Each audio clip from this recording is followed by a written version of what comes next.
Analytical thinking is framed by and used in the service of practical ends. And they need, and this is something that people might not always remember, everybody knows that engineers need to be mathematical, they need to be scientific, they need to be problem solvers. But engineering is also something that's a very creative discipline.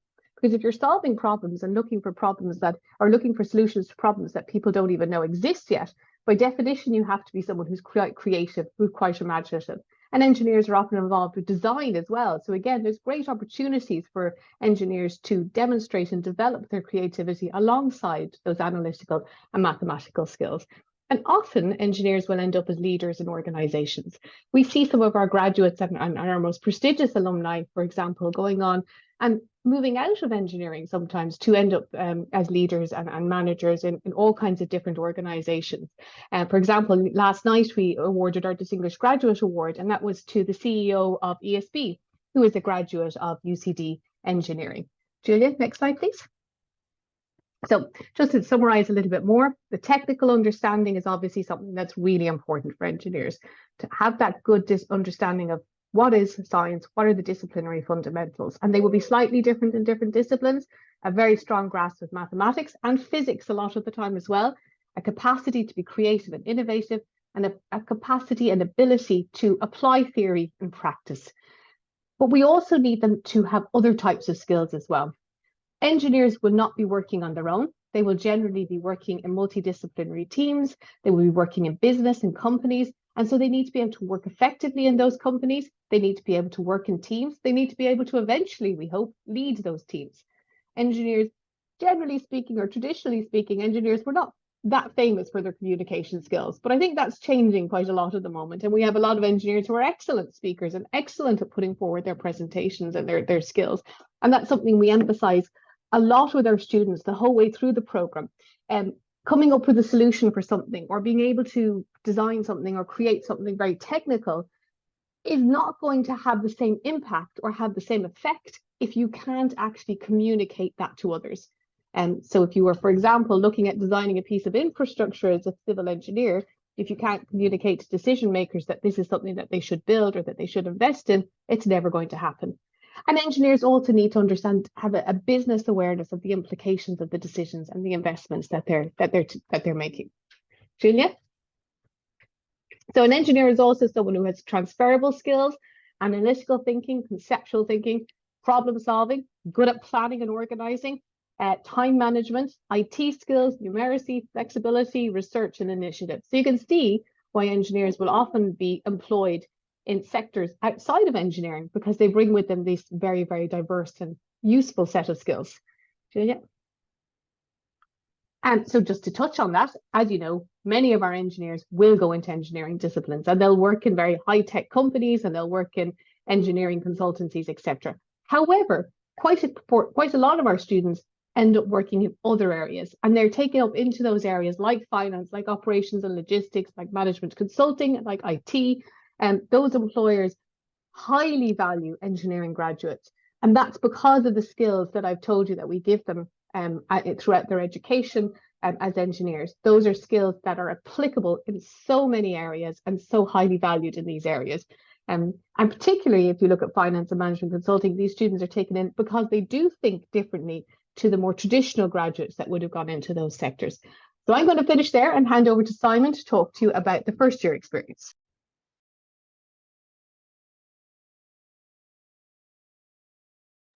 Thanks very much, Aoife. And thanks for having me. This is the first time I've come along to this. It's usually Neil Murphy who gives this spiel, but I was asked to do this because I'm one of the lecturers that your children see in stage one. In fact, I have the privilege of giving them their first ever lecture at 9 o'clock on the first Monday morning. And so I get to see them come in pale-faced for that day where they're full of worry. And I see within the week, before the week is out, they're already starting to chat to each other and just ease into the whole experience. And it's really lovely to see it. So you can, thanks.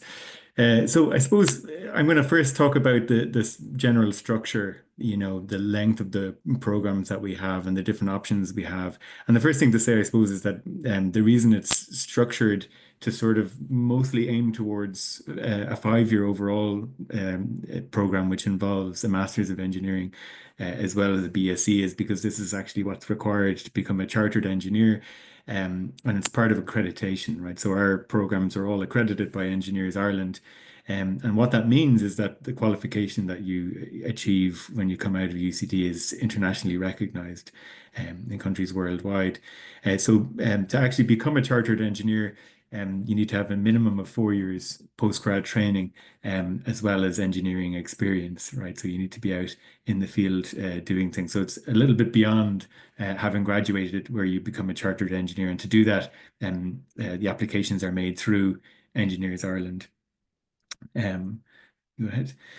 Um, so just like the program in general, being a chartered engineer is of course recognized internationally. And one of the requirements is actually to have a full 5-year accredited degree. Thanks. So I mentioned options. Typically, most of our students will go on to do the full 5 years, and you can see that there are five listing or three listings of that kind of setup there. Um, at the end of the 5 years, you actually have two qualifications, not just one. You have the BSc from the first 3 years, and then you've got an ME from the latter two.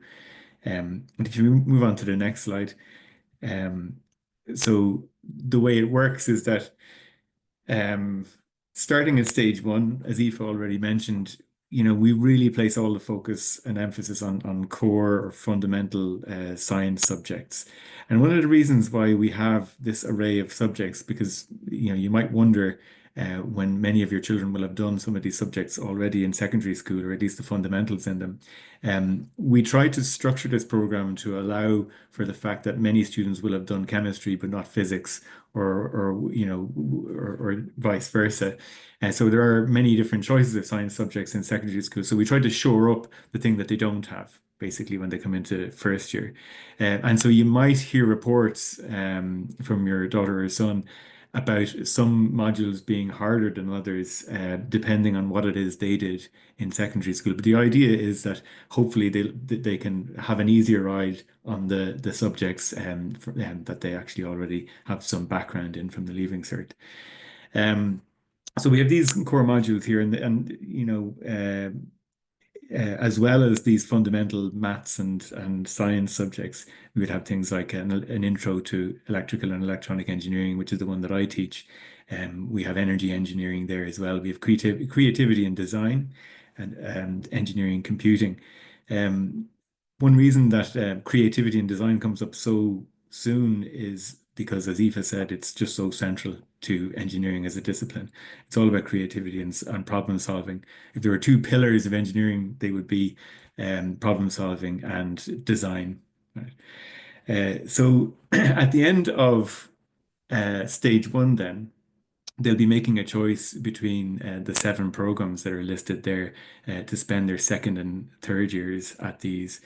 And the reason that there's a different number here than there are schools is because some schools, as Aoife mentioned, are straddle two. Some programs straddle two schools. So the biomedical engineering program, which I'm involved in, is one of those. So those are the options: biomedical, civil, electrical and electronic, mechanical, chemical and bioprocess. Then there's structural engineering with architecture, and biosystems and food engineering. So at the end of the 3 years, then there's a decision point, right? There are three options. The first is to do one more year, so a fourth year. And there are several options there which broadly align with those programs that you see in stages 2 and 3, but can specialize a little bit more. One example would be that whereas they would combine electrical and electronic in stages 2 and 3, if they were in that particular program, they would specialize in one or the other in stage 4. And in case you're curious as to the distinction there, electrical is more about energy and power, whereas electronic would be more about information technology and that kind of thing, communications. So that's one option and at the end of that 4 years, they would come out with a BE, a bachelor's in engineering. Option two then is to, instead of doing that fourth year, actually embark on a 2-year master's that adds on top of the 3-year BSc degree. And there are even more options in terms of programs there. You'll see that in addition to some of the themes that I've already mentioned, you start seeing things like energy systems and engineering with business. So the names start to become a little bit more specific there to cater for the different areas that we think our graduates will want to go into afterwards. And by the end of the fourth year, of course, they're halfway through the masters, and they have their BSc, of course. But at the end of the five, they have the ME. And option three is to actually exit after those 3 years. And that's something that does happen. It's not many students that we see do this, but often, you'll come across a student who might be doing biomedical engineering, for example, and will be liaising with medical professionals, maybe in a hospital, or will be, taking modules in medicine, for example, and they might just decide, what I really want to be is a doctor. And so they might jump out at that stage. That would be one example. But the whole idea here is to have many options. And one thing to note here is that each stage is associated with a certain number of credits. And there are 60 per term, and there are 2 terms per year. So it's 120 per year, um, sorry, it's 60 per year, I should say. And that's why after the BE, it's 240 credits altogether. And after the BSc, it's 180. So you can move on, Julian. Thanks. Right. So I mentioned some of the options that there are. So you can move on again from the last slide. So you might be hearing some things from your kids about what the experience is like in first year. But just to give you a flavor, we take a mixture of approaches. Obviously, we have a lot of lectures, as always, and that's where we teach the fundamentals and their applications in engineering. We also talk a little bit about the national and global context. We talk about things like ethics straight away, for example, and now more than ever, these things are vitally important, as well as sustainability. And in addition to that, of course, it's really important for them to get hands-on experience in laboratories. They conduct experiments, make measurements.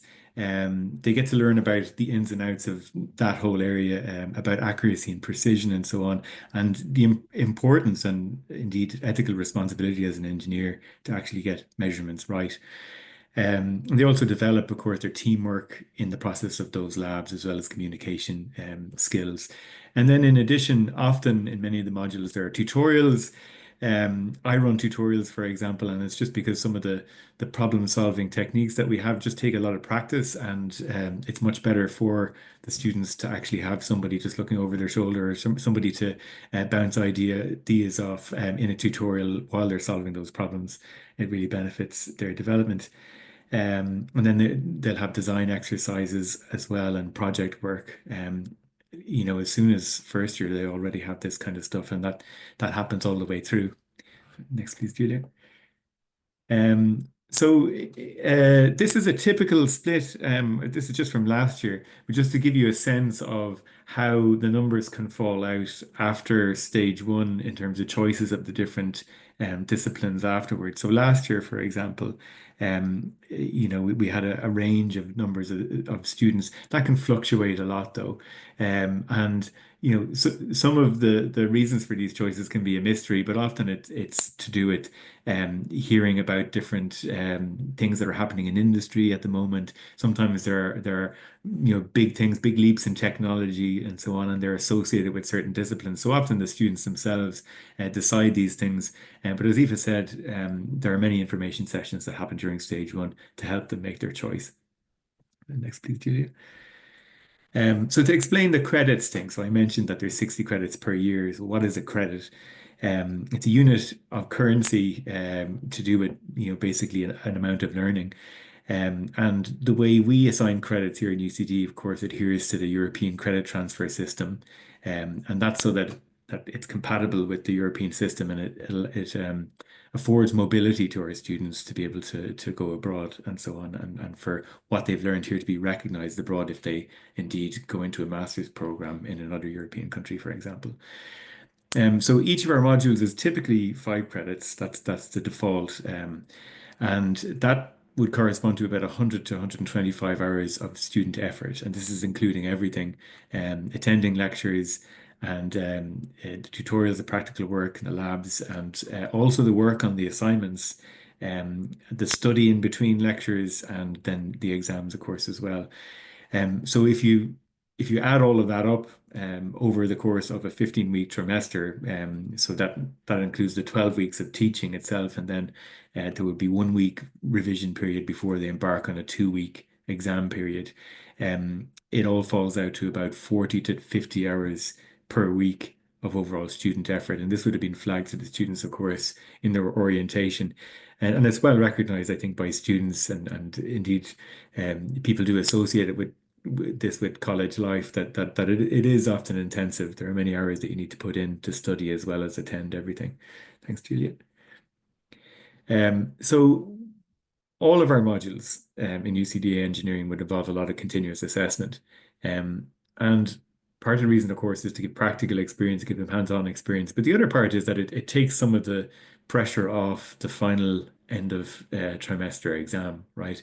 Um, Different students we find, lean different ways in terms of the kinds of assessments that suit them best. So by us diversifying the modes of assessment, we sort of cater for everyone, or that's the aim. Um, so the kinds of continuous assessment could be multiple choice questions. They could be in the class, or more and more now they're online in quizzes in our platform, which is called Brightspace. And they could be lab practicals. They might have to write a short report, for example, on the lab that they completed. And these would be open book, of course. And we try to design these things so that it's never a matter of them knowing or learning off by heart any piece of information, but it's more about them referencing it and then using it, thinking through it, using the information we give them to actually solve problems. And most modules would have the end of trimester exams. Then in the autumn, those would be from the 7th of December up until just before Christmas. These exams, most of them take place in the RDS, and they're 2 hours in duration. This is all the default arrangement, and they can be worth anything from say 40% to 70% of the overall grade. That would be a typical range. That it would be worth of the overall grade. And then in the spring semester, or trimester, I should say, the exams are at the end of that term, starting from the 26th of April. So one difference to flag between the two main trimesters is that in the autumn, it's 12 weeks of teaching non-stop, right? And one of the reasons for that is that in UCD we have all the exams before Christmas, right? So everything is done, and the staff members like myself are doing our grading before and after Christmas. Whereas in the spring trimester, they have 2 weeks of a field work or study period, right? And that's 2 weeks in March. Unfortunately, it doesn't coincide with school breaks that your younger kids might have. But it's a good opportunity for the college kids to have that breather and to do some extra study, do a bit more work on their projects, for example. And then the exams take place actually from the beginning of May in that case, in the spring trimester. Thanks, Julia. Thanks. So it's worth knowing what recourses a student have if they fail a module. First of all of the information about this is in the course descriptor, which can be found for any module, either through Brightspace or through this course search, which can be found through Google. And the typical ways of remediating when a student fails would be to either have a resit assessment, typically in the next main trimester. So if they fail a spring trimester module, then they can take a repeat exam, basically, or a resit exam just before Christmas, right? And so they don't have to, in that case, they don't have to take any more coursework or attend any more lectures or practicals, and they just have to show up to do the exam. And they have access to their lecturer, of course. They can come back and ask questions, and we can continue to help in that way. But the second option is that they might have to repeat the entire module. And this is up to the different module coordinators, and module coordinators design this around the content of the modules. For some things that might where practical work is really critical, and if there are cases where a student just hasn't met the learning outcomes, either they haven't made it along to the labs or the practicals, or they just didn't meet the learning outcomes. And it's usually cases like that where the module coordinator would insist that the student would actually come back the following year to take the module again, to come back to all these sessions and then take the exam as normal at the end of the trimester. I would say that the resit option one would be far more common. Um, so the exam sessions take place, as I said, in December, May, and there are also summer trimester exams as well. Uh, they usually apply for the MSc programs or MNGSC programs rather than the Masters of Engineering programs. And so typically it would just be the December and May ones.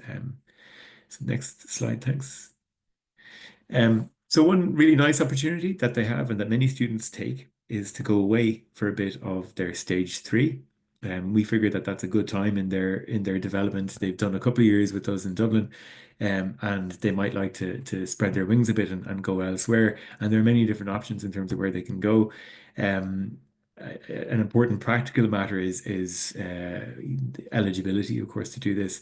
Um, they can go for either one trimester or a full year, but they need to have completed stage one and have a minimum GPA of 3.0 from that first year. And as well as that, they need to have earned 30 credits in the autumn trimester at stage two, again with a GPA of at least three.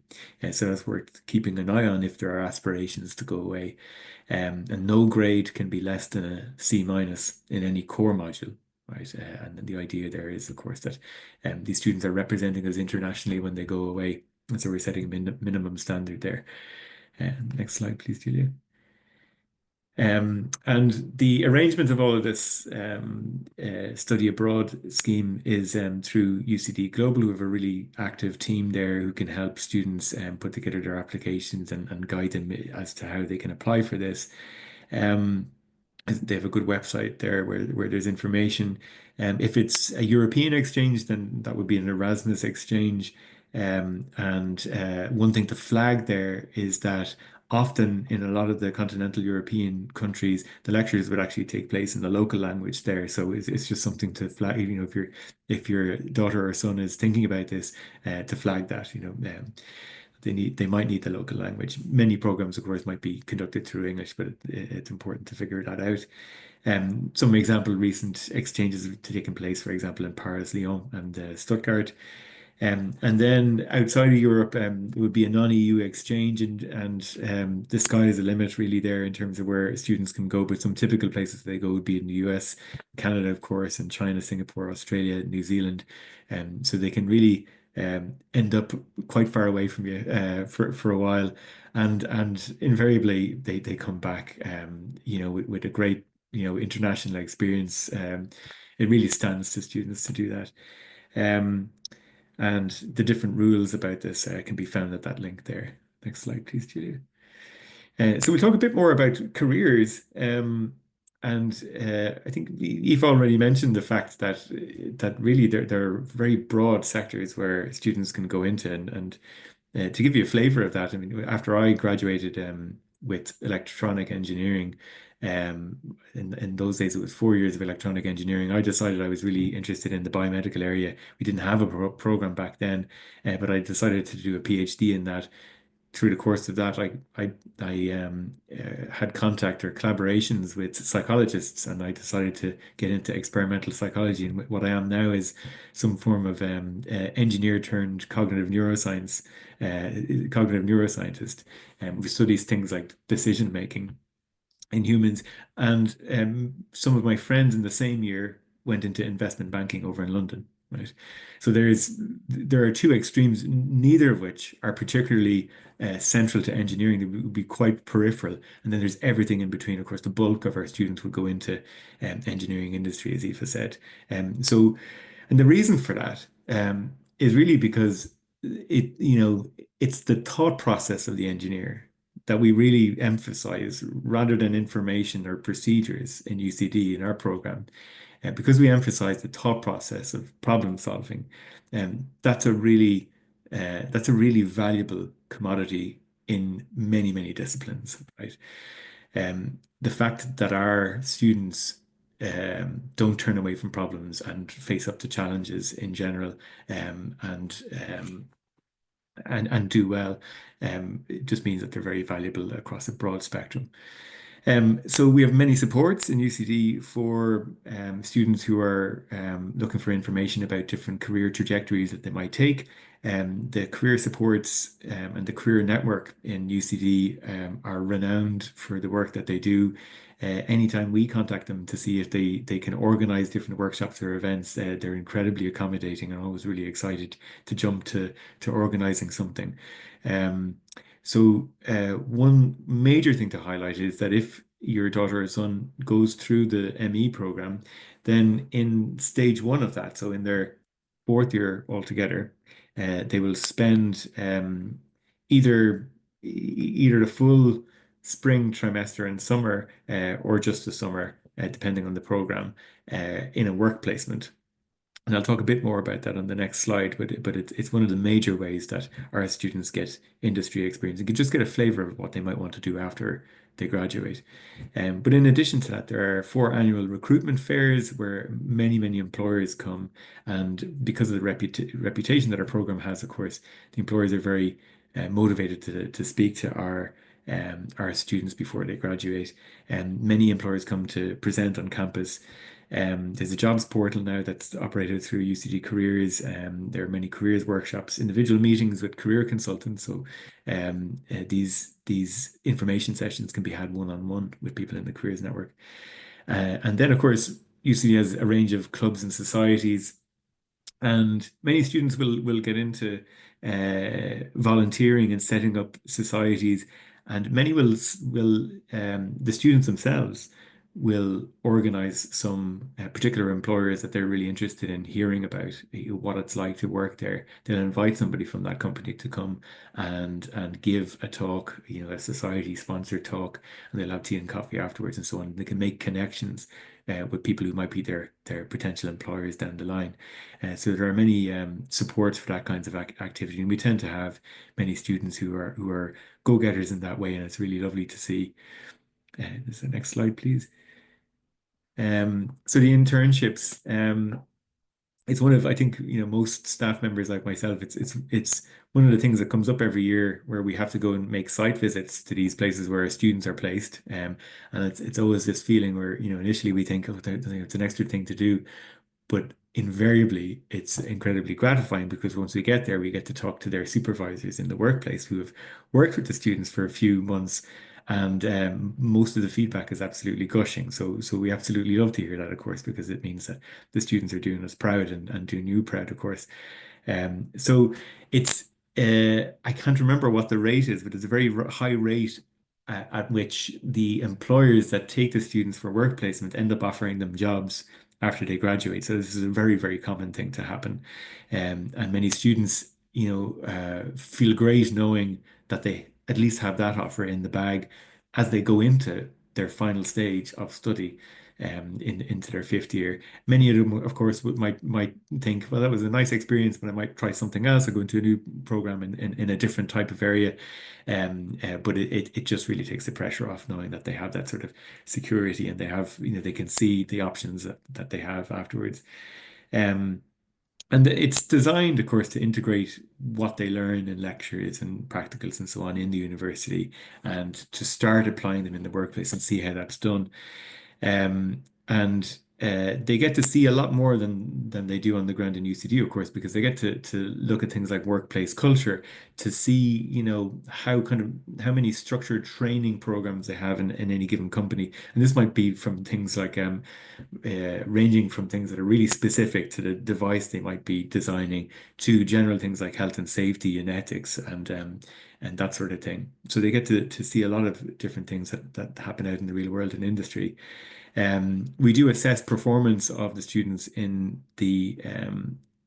on these work placements.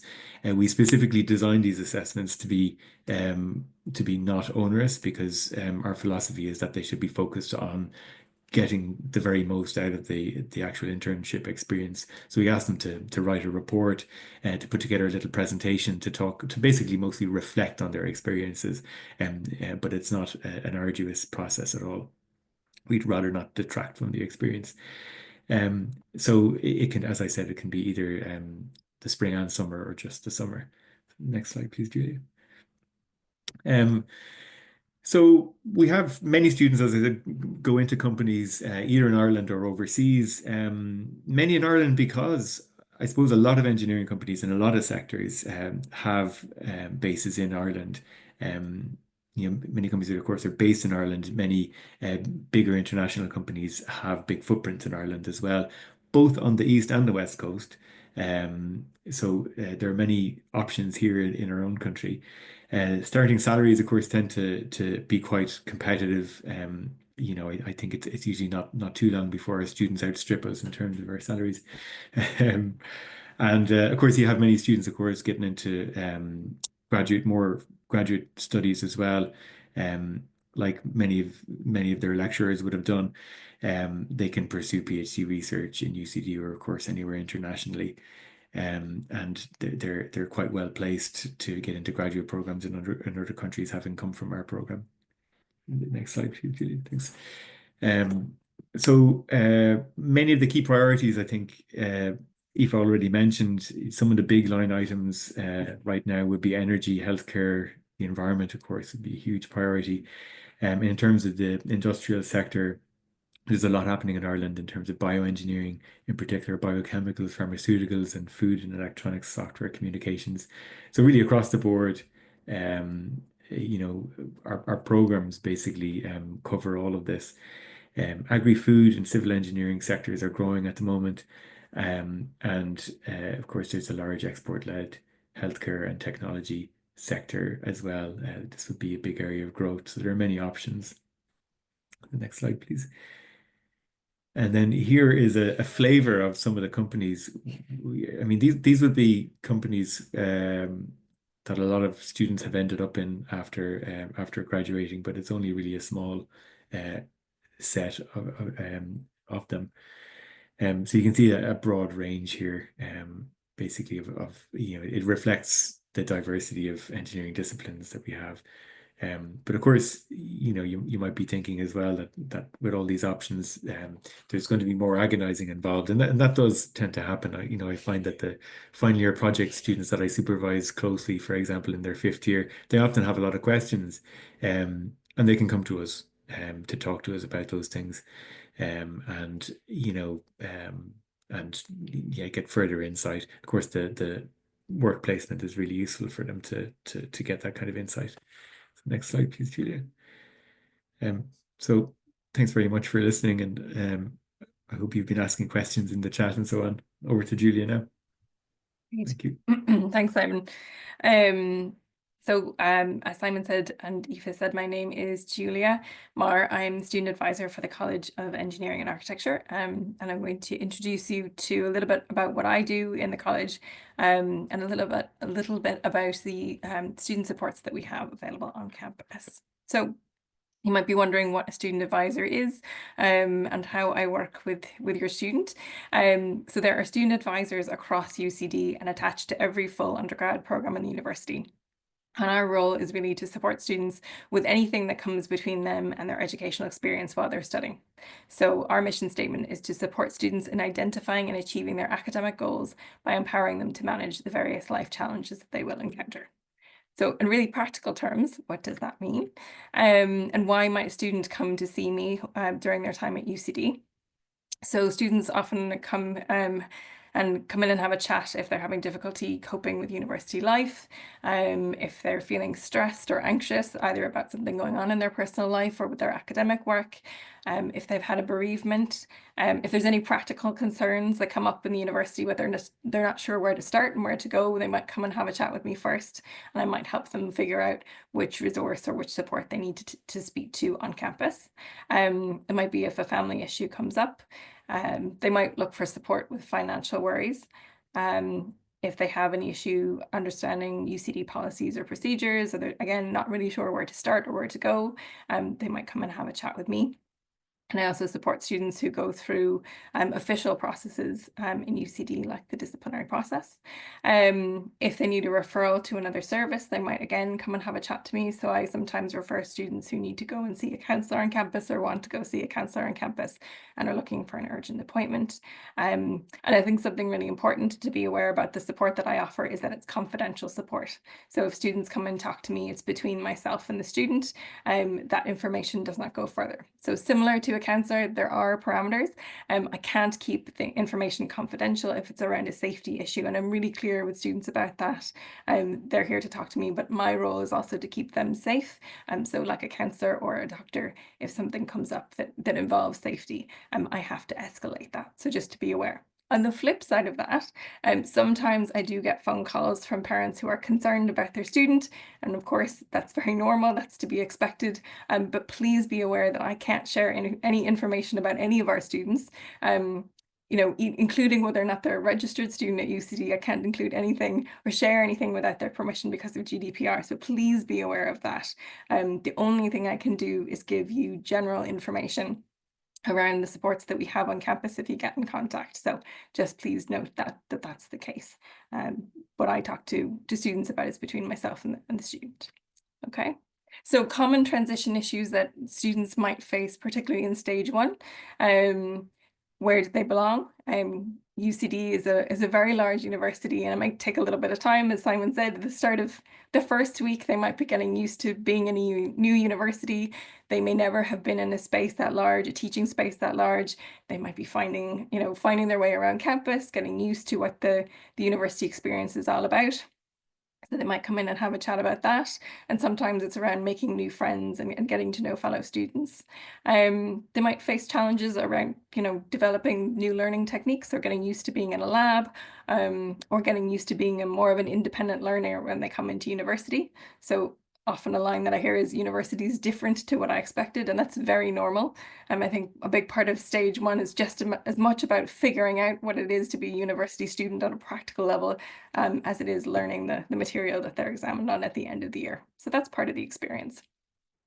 Other issues they might face, so leaving home for the very first time and learning how to, I suppose, be an adult, dealing with things like rent or, cooking for themselves, looking after the day-to-day kind of adult responsibilities. And in some cases now, more than ever, dealing with a commute. So balancing a long commute with coming into college and doing their college work.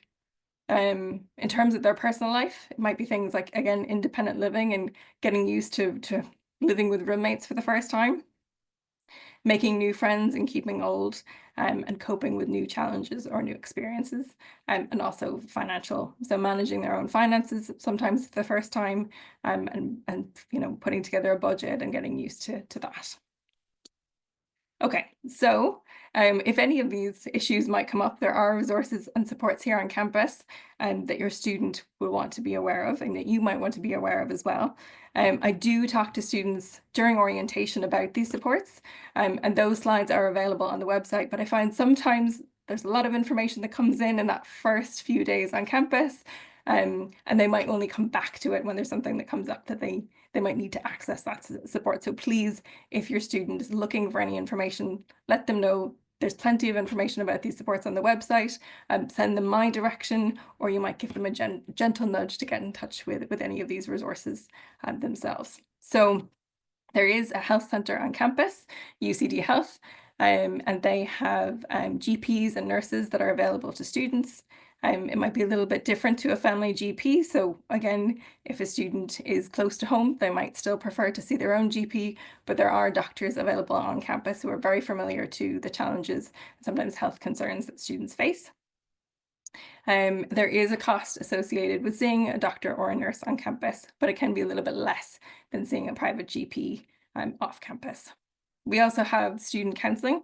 So this is a free service that's available to students, and they can register to sign up for that service online. But on the UCD counselling website, it's worth bearing in mind there can be a little bit of a wait for a first appointment. And again, if students have any questions about that, you're more than free to send them my direction. There is the Students' Union, so they represent the student voice on campus and they offer peer-to-peer support. We also have the Access and Lifelong Learning Centre, so they offer disability support and academic skills workshops. So students who need accommodations for either exam or in the classroom environment can register with Access and Lifelong Learning. And I would highly recommend that all of our first year students check out the academic skills workshops. There's a lot of useful information in there around things like note taking and making the most of preparing for your first set of exams. So it's really worth checking that information out while you're getting used to the university experience. There's also a writing centre on campus and the math support centre, and both of these supports offer free one-to-one tuition. And the Math Support Centre I know is very popular with our Stage 1 students in particular, and they offer support for modules at level 0, 1 and 2. Again, they're free, they're in the James Joyce Library, and it's well worth being aware that they are there to support students throughout their time at UCD. Okay, in terms of financial support, student advisors would support two main funds. The Student Support Fund, which is means tested and is now open, and the Student Emergency Fund. So if any students kind of encounter financial difficulties or are interested in learning more about those funds, there's information on the Student Advisor's website, or again, they can come and have a chat with me. Okay, so what happens if a student is sick or needs to miss college for personal reasons? There is a process in UCD called extenuating circumstances. It's a policy, and students would apply through a form online on the Student SysWeb system. They would be required to provide a doctor's note, so a med cert, a letter from a counsellor, or in the case of a bereavement, a death notice or an RIP notice. And there are important deadlines for submitting the form. So students are encouraged to apply 10 working days within the semester or 5 days after the end of semester.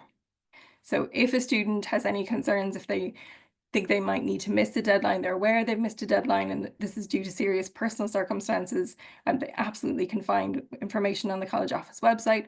They can have a chat with someone in the college office, so Deborah or Catherine or their colleagues, or again, they can come in and have a chat with me. Some things are not included with extenuating circumstances. So for example, working a job outside of college wouldn't be included, or not planning effectively for your study schedule. Really important to plan as you go. So not planning wouldn't be included in extenuating circumstances. Okay, so what can you do? First and foremost, give a space to listen to your student. That's really important. They might have a lot of new experiences this year, and then knowing that you are there to listen is really important. Just offering that space and letting them know that you are there to listen or to chat with them, or to, you know, just be there when something comes up. Please encourage your student to discuss issues with the university. So again, we can't always take calls from third-party parents or guardians. So if something comes up that impacts them, like missing a deadline, or they're feeling stressed or anxious, or they're looking for academic support, please encourage them to come and contact us. My door is open. I answer emails to students all the time. I make myself as available as I can be. And I know the college office, they're open to student questions as well. And certainly it's a really good skill to learn, to get used to contacting module coordinators if you have questions or concerns about your academics. That's what they're there for. So please encourage your student to contact those of us in the university. We're here to support them. Like I said, I'm around throughout the academic year. I take meetings by appointment, but if my door is open, students are always welcome to drop by, and I meet with students in person, by Zoom or on the phone. Where can students find me? My office is room 130A in the Engineering and Materials Science Centre. And on Monday afternoons, I'm over in Richview, which is the main architecture building. But students can find me in either location or book in to see me at either location. If they're not sure where I am, when, or how to book in, they can always email. And I also have an online calendar where students can book appointments. I make the assumption that students know when they need to see me. So they don't ever have to ask permission. If they feel that they need a meeting, they can use the online calendar and book in at a time that works for them. Okay. And really the main message here is I'm here to offer support. So if there's one thing to take away, please let your student that I know that I'm here. And if at any time during their kind of degree at UCD, they want to come in and have a chat, they're always welcome to get in touch. Thank you.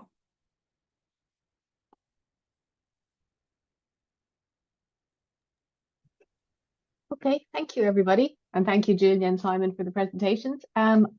Deborah, I'm not sure if there were any questions that you wanted to bring to that we could answer verbally. Sure. We've answered most of the questions actually online. There's just a couple of fresh questions that have just come in now that we might take, but just one question that came in from an attendee in relation to how the 4.0 scale is calculated. Now I've given a link to the GPA calculations and that our internships are grade point neutral.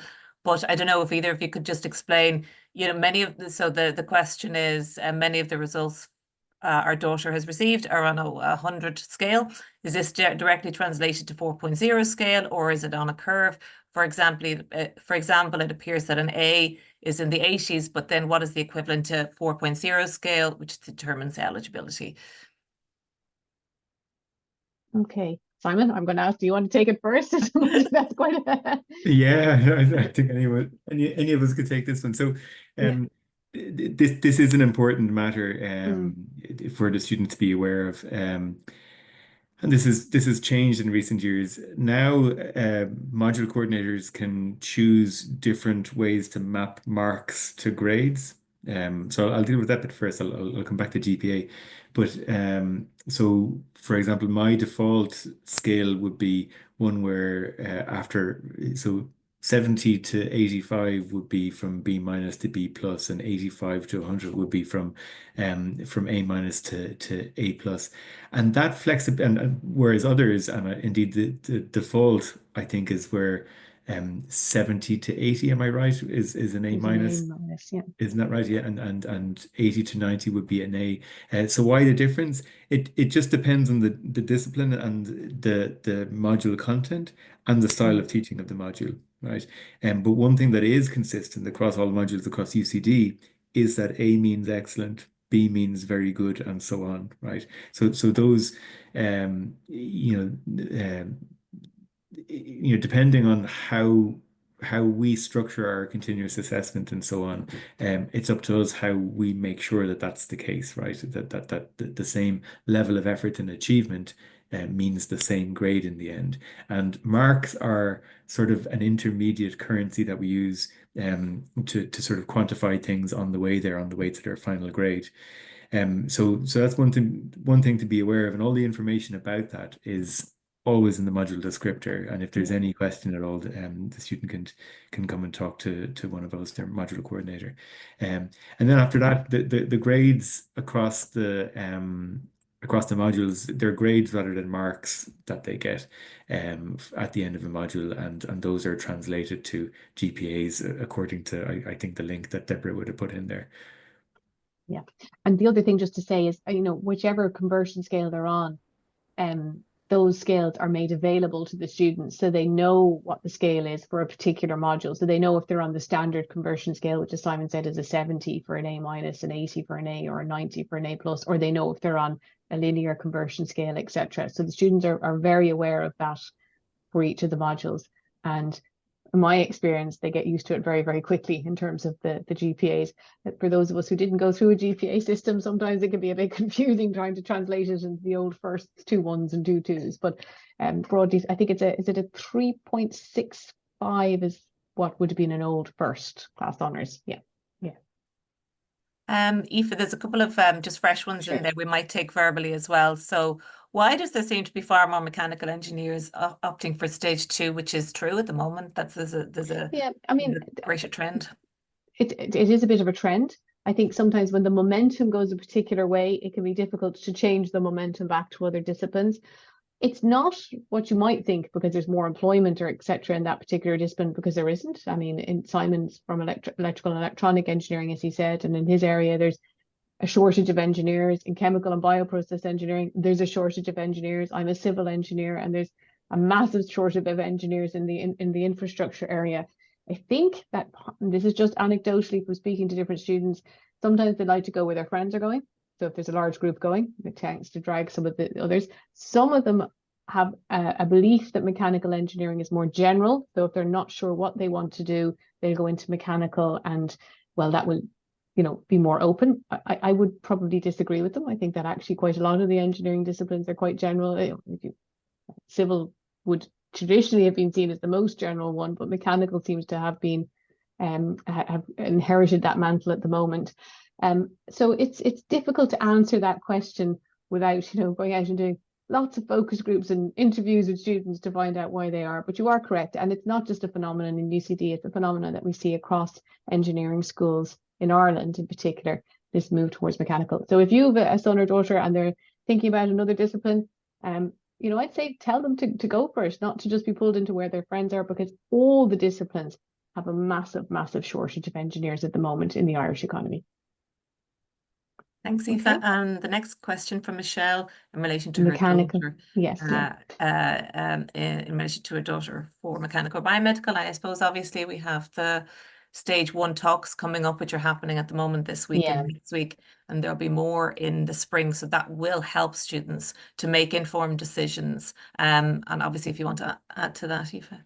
Yeah, so they'll all get lots of talks. Yeah. And the talks are done more than once. So, you know, they can even go back and listen to another one at another time. They can also go and speak to lecturers. I mean, I know Simon and his colleagues, if they're in biomedical, will be very happy to talk to your daughter about what kind of, you know, jobs are out there. What is the difference between doing biomedical and mechanical? And also, and Deborah will not be happy with me saying it, it's not the end of the world if you choose the wrong one. In a couple of weeks, we can move you around after a couple of weeks in. It does cause a little bit of aggro, I can see, but listen, it happens. It happens all the time that sometimes people make the wrong choice, and we will facilitate that as long as they don't wait for too long when they get into the discipline.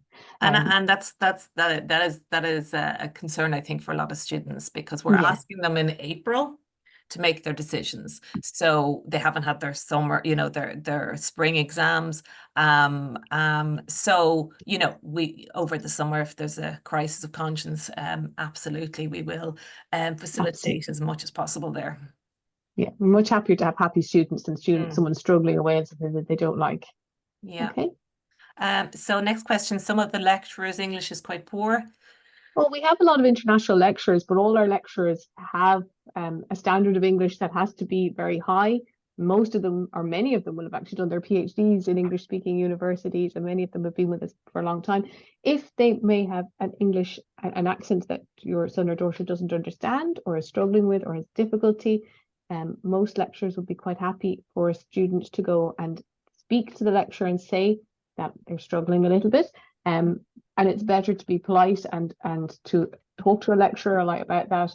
But I would say that all our lecturers must have and do have very good English. That they wouldn't be employed with us in UCD if they didn't have very good English.